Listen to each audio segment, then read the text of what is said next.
Hi. You don't know me. No one knows me, but that's okay. There was a fly behind me. I'm a Greg Doucette guy. I bought the freaking cookbook. I used the freaking cookbook. I've lost 5 kilos because of the freaking cookbook, and I'm still on that weight loss track. I aim to get down to about 90 kilos, up from 102 kilos. So it's a significant amount of weight. I'm at about 97 at the moment, 97, 96, depending on the day. I watched the video that he did on Linda Sun. I was with him. Pretty much I was on board with everything that Greg said. Then I watched the video. I watched Linda Sun's video. I watched the whole video from beginning to end. And that's when my opinion changed. That's when I disagreed with what Greg said. And I disagreed to the point where I felt like I needed to make a video. The first video that I've made in God knows how long. And definitely the first reaction video that I've ever made. Is the video for me? No. It's not my style of video. It's well edited, but the narration is kind of poetic and not really for me. You know, is it a video that needed to be made? Yeah, absolutely, it did need to be made. The most important thing that Greg missed is in the opening minute of the video. This title speaks for itself. It may not be suitable for everyone. This was done for experimental purposes only. In no way do I encourage or recommend this to anyone. She says it from the get-go. It's an important point that he's missed completely. She's doing it as an experiment. How's that different to 24-hour eating challenges, which Greg has done himself? It's not. It's an experiment. It's a commentary. It's not real life, and she's not trying to make it real life. She's not trying to recommend that this is the lifestyle. From the minute I woke up to the minute I fell asleep, and all of the emotions in between were dictated by numbers. I have to get up at 5. Rowing's at 6-pack, 1 lunch, 2 snacks, 250 calories each. I can only have 1 cookie. 1. Hurry, Mom. We have 5 minutes left. Get there, weigh in. Shit, I'm 3 pounds too heavy to make the lightweight team. Okay, let's... That point right there, that's really, really, really, really important. If you've never experienced rowing, if you've never done rowing at a competitive level, especially at lightweight, let me give you a little bit of background. Lightweight rowing is a real category of rowing. It's not made up. We have 2 divisions in rowing. We have heavyweight and we have lightweight. The lightweight rowing for women is an average crew weight of 57 kilos, which is 125 pounds. If you don't have a background in rowing, in especially lightweight rowing, and seeing the suffrage that people have to go through for that sport, you just don't get it. I have a background in rowing. I've been rowing for 15 years. I started when I was 13 years old, and I've been going up until last year with 5 years of coaching in there as well. I also know people who have been on a national level, on an Olympic level, not just in rowing, that have had this experience. Bear in mind, rowing is a sport where you need a hell of a lot of strength, a hell of a lot of endurance, a hell of a lot of muscle to get that strength. But there's a weight limit. I am not a lightweight rower, but I do know lightweight rowers, and I know the struggle that it takes. And I also know people that have developed eating disorders because of being in a power to weight ratio dominant sport. It doesn't even need to be a sport that you necessarily think is power to weight dominant. I've known people who have competed at the Olympics at the highest possible level of their sport, representing their country. They've got eating disorders because the sport demands that they have certain skin folds, that they have certain power to weight ratios, that they have a certain weight. Starts at 13. I started getting my first skin folds for rowing when I was 14 years old. Am I one of the best rowers in the world? Absolutely not. But I do understand what she just said.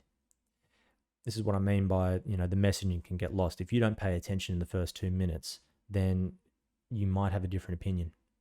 Greg missed a point in the opening part of this video that we've just gone over, which is it's an experiment. It's not real life. She's not trying to replicate real life. She's not trying to recommend this lifestyle to anyone. This is an experiment, and it should be taken as such. When she gets emotional, that's normal. And Greg is being hypocritical in that regard, because he has said in previous videos that he turns into an absolute arsehole when he's not eating enough and when he's in a calorie deficit. And she's doing this as an experiment to prove exactly the same thing that he has said before himself. Yeah, missed the mark. Second point on that, she's a documentarian. And if you don't think that she is, you're kind of wrong. Greg makes different videos to Linda. Linda's are not reaction videos. They're not challenge videos in the sense that they're not memeified. They're not meant for a quick little TikTok replica. They're not based on anyone's recommendation. It's a study on what can happen. Your preference may vary in terms of how the video is edited. That's fine, but it stands that she is doing a documentary, and to capture that documentary properly, she has filmed herself in vulnerable moments. She also has filmed herself in positive moments as well, which she's kind of missed here. Losing weight, going on calorie deficit, especially when you have a high output, is fucking tough. That's why Greg eats 3,500 calories. I reckon Greg would probably understand if he looked at it from the right perspective. Greg's coming at this from a perspective on the other side of the fence, on the overeating side of the fence, on the binge eating side of the fence. And from that perspective, yeah, you might get a little bit angry about how she's talking about food. However, if you're coming at it from her side of the fence, of the undereating, of the treating food as a metric, it's part of the performance data that you have for rowing. And it is. And if Greg disputes that, he's wrong, because food can be overanalyzed by the rowing community a lot of the time. Not by me. I'm not speaking from personal experience. If you look at me, I am not a lightweight rower. I never had an aspiration to be. I never could be. It takes a stupid amount of willpower and strength and mental fortitude to be able to get down to that type of weight limit, maintain it, and then go about your daily business of being a school student under the pressures of exams and all that kind of stuff. Greg's saying that, she needs to toughen up, and that, she doesn't need to film the negative parts of her life. Fuck's sake, man. Like, she's a girl. She's a 20-year-old girl who's filming her life. What would you call a documentary? What would you call a movie when someone starts crying? Are you going to say, for fuck's sake, I don't need to see this negative stuff in my life? No, you're going to say, it was a well thought out piece. It's part of the story. It's a story. It's a documentary. Whether you like the messaging or not, or how it's delivered, that's interpretive, it's stylistic, and he's probably just not a fan of the style, and it was missed on him. You're a videographer, and you're a coach, you're an athlete. I don't question that, but your videos aren't a lens into a life. Where you have had videos where they have been like that, you've openly admitted to being an absolute arsehole when you're on such small amount of calories when cutting for your IFBB pro shows. You've admitted to that. And yet this is missed on you. Another thing that Greg's missed here, rowing's a difficult sport. Greg would know that. He's a PE teacher, well, an ex-PE teacher. He should know how demanding rowing is. But she was a girl. She was wrong. 15, 17. Dealing with the pressures of getting the best grades that she can in high school. If you put that pressure on yourself, that's a lot of pressure. It takes calories to learn efficiently. She wakes up at 5 o'clock in the morning. That's not hyperbole. That's what rowers do. They wake up at 5 o'clock in the morning. She gets to the water at 6. Probably that's right. gets on the boat, rain, hail, or shine, you're on the water. You do your 10K of rowing, which is about standard. And it's not just lightweight, go through the motions rowing. Those are pieces of work. There's race simulations in there. There's hard interval training. There's sustained 10K worth of effort, hard effort to replicate what you go through in a 2K piece. If you don't know what a 2K piece is like, what a 2K race is like, fucking look it up. If she doesn't row anymore, the amount of adjustment that it takes to go from a rowing lifestyle, rowing diet to a non-rowing diet, massive, huge. Greg exploded when he heard and saw that she was on 2,000 calories and that she said that that was half of her daily calorie input. I'm not surprised that he balks at that figure, but it's pretty accurate. 10K on the boat is a lot. Plus, that's not just 10K on the boat. She'll have a weight session afterwards as well. It's probably 2-a-day training sessions.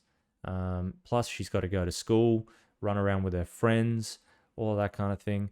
Now, yes, probably she doesn't have that anymore, and her calorie input might be a little bit skew-if, but it takes a hell of a. That's why I've bought Greg's cookbook, because I haven't adjusted to it. I've been out of the rowing system for like 5 years. I dabbled in it for a little bit after that point, but really I was out of it. Yes, her Built Bar thing is a little bit on the nose, but so is your cookbook thing, and I don't really mind that. Everyone's got to make a buck somehow. Like I said, she's a documentarian. Do you get that annoyed when James Bond holds up a Nokia or a vodka martini with Smirnoff or a Heineken or an Aston Martin? Do you get upset about that? Or is it just the Built Bar thing because it was a tangent that you really wanted, that was just worthwhile getting on?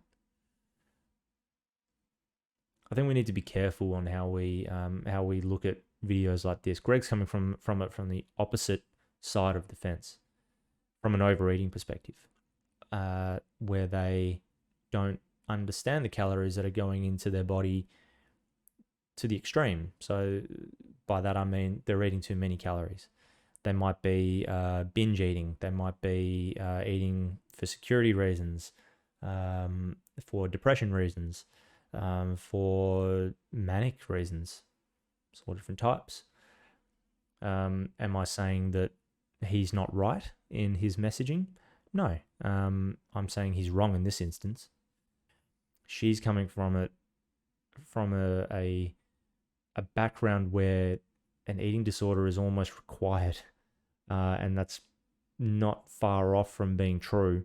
And there'll be people that argue that you don't need to be that way, and that that they've handled it. They never saw an issue with it, and they've never had an issue handling the calories and all that kind of thing to get down to a certain weight. Fine, great, good on you. But don't lie and say that you don't know someone who did have an eating disorder. And maybe, just maybe, you might reflect on it and go, shit, that person did actually have an issue. Instead of just saying, oh, they're being fragile, they need to toughen up. I think we need to get away from that. I was like that until I had some bouts of some mental illness, and it's real. It's real. So if you think that, get a reality check, go outside, go talk to some people, talk to your mum, talk to your dad. Bet you they've met people that have had depression. This stuff is real. And for Greg to jump down someone's throat because she might be filming her experiences, and that's what they are, their experiences, in a different way to what he does, missing the mark. Normally I'm not this, normally I'm a little bit more jovial than this, but this one I felt need to be said. And I'm sure other people probably share my sentiments, whether 100% or percentages thereof. But yeah, we need to fix this. And Linda Sun, if you ever watch this, I get it. I'm probably not going to be your number one fan, but I certainly do understand where you were coming from. I think that'll do. I think I've gone on about it enough. I've spoken about half an hour now. I've got to edit this down. But it's an important thing that we've got to talk about. And I'd like to talk about these things a little bit more. If you'd like to talk with me, please continue to maintain a conversation down below, because I think it's an important one. And I think it's something that we're talking about more, but probably not enough.